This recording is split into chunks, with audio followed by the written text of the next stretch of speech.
Is this the year Zack Wheeler finally wins the National League Cy Young Award? Well, he's got a good chance, but there's a lot of stiff competition to go up against. Let's talk about it next, right here on the PHLY Phillies podcast. What's up, everybody, and welcome back to the PHLY Phillies podcast. Tyler Zulli here. We are just a couple of days away from opening day, and so I thought I started to take a look at some of the predictions and the award predictions specifically for the 2025 season.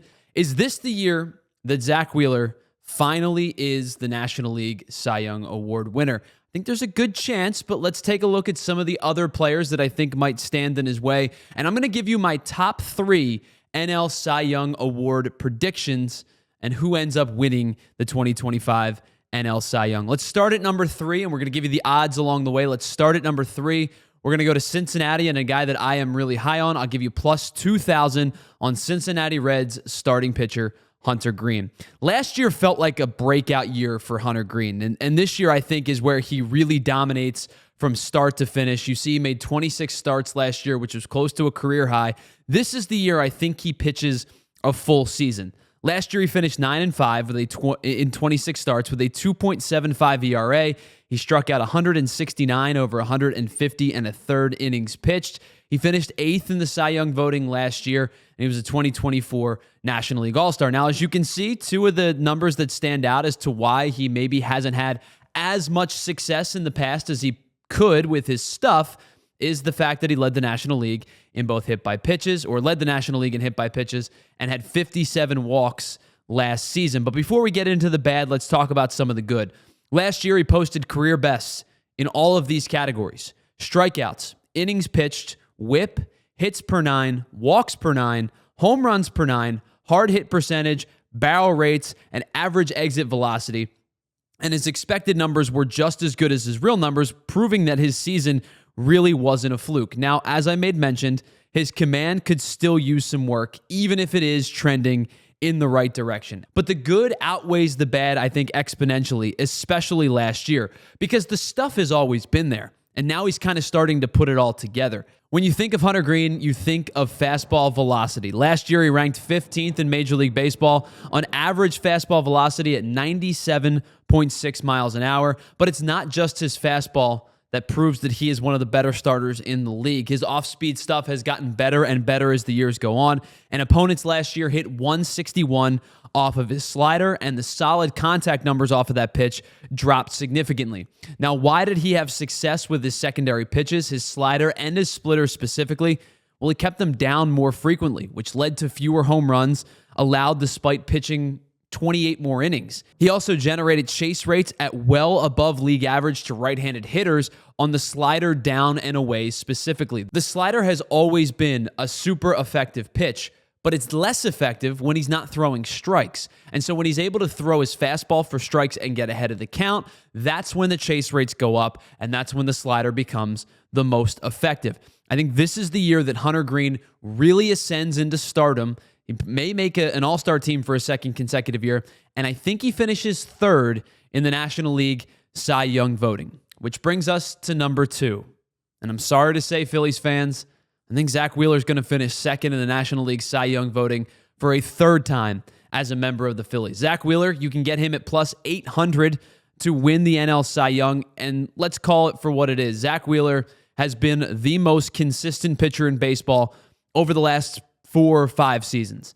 We've dedicated a ton of time to Zack Wheeler over this offseason, and rightfully so, because he just continues to get better and better and better as his career goes on, and there's no signs of slowing down. You can see last year, 32 starts, a 16-7 record, a 2.57 ERA over 200 innings flat. He struck out 224 and posted a sub-1 whip, a .95 whip, which was good for the lead in the National League among qualified starters. He also led the National League in hits per 9. He himself was a 2024 National League All-Star and finished 2nd, as we said, in the Cy Young voting, runner-up to Chris Sale of the Atlanta Braves. But what makes Zack Wheeler so good? Well, he has repeatable mechanics that are just super simple that make his pitch sequencing kind of indistinguishable at times.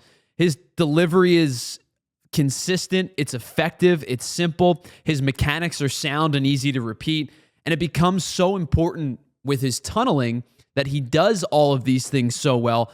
as he has the ability now to hide the baseball for a long time into his delivery. He also has an ability and a willingness to work up in the zone and attack hitters. That's kind of his bread and butter. He throws 6 pitches, but if you said what's Zack Wheeler's best pitch, I might tell you it's just his fastball. He's got a willingness and a command and an ability to attack up in the zone in any given count, and he gets a lot of swing and miss, and he gets a lot of chase above the letters on that fastball because of his ability to have the rise on the 4-seam. But he also has a willingness to throw any pitch in any spot, and he does it successfully. Last year, he threw 6 different pitches, and outside of the fastball, I think the one that I like the best is the one that he threw the least. It's his splitter. He threw it 7% of the time last year, but I just think it's so effective. Every one of his pitches, with the exception of the cutter, opponents hit 210 or less on, and 3 of his 6 pitches, opponents were at 188 or worse. He doesn't get barreled. He doesn't allow hard contact. He's in the 88th percentile last year in hard hit percentage. He generates a ton of chase, especially on that fastball, as we said, up in the zone. He keeps the ball in the yard, and he knows how to operate in any given count. So until any one of these aspects falter, or multiple of these aspects falter in Zack Wheeler's game, which he sure hasn't shown any signs of them slowing down, assuming health, I think Zack Wheeler is going to finish in the Cy Young conversation just about each and every year. Unfortunately for Phillies fans, I do think he's going to finish second for the 3rd time in his Phillies tenure.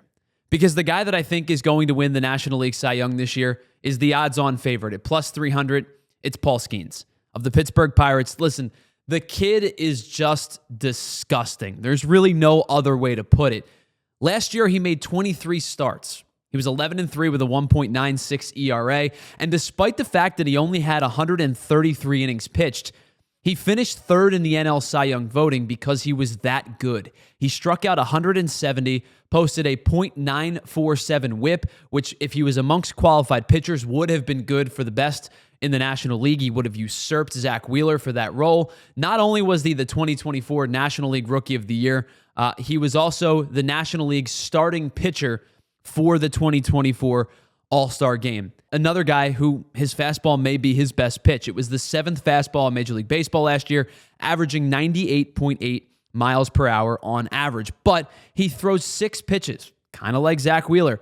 Everything that I'm about to tell you about Paul Skeens, Zack Wheeler does the same. And it's why I'm so bullish on Skeens. It's why so many people are bullish on Skeens, because he gives you a lot of Zack Wheeler, but maybe with better stuff. He throws 6 pitches effectively, and he's kind of reportedly been working on a 2-seamer this spring training. If you've seen the video early in spring training of him facing his teammate Adam Frazier, it's just one of the most disgusting runs on a 2-seam that I've ever seen. And if it's just getting started, I can only imagine it's only going to continue to get better. Every single one of his metrics on Baseball Savant are like definitively in the red.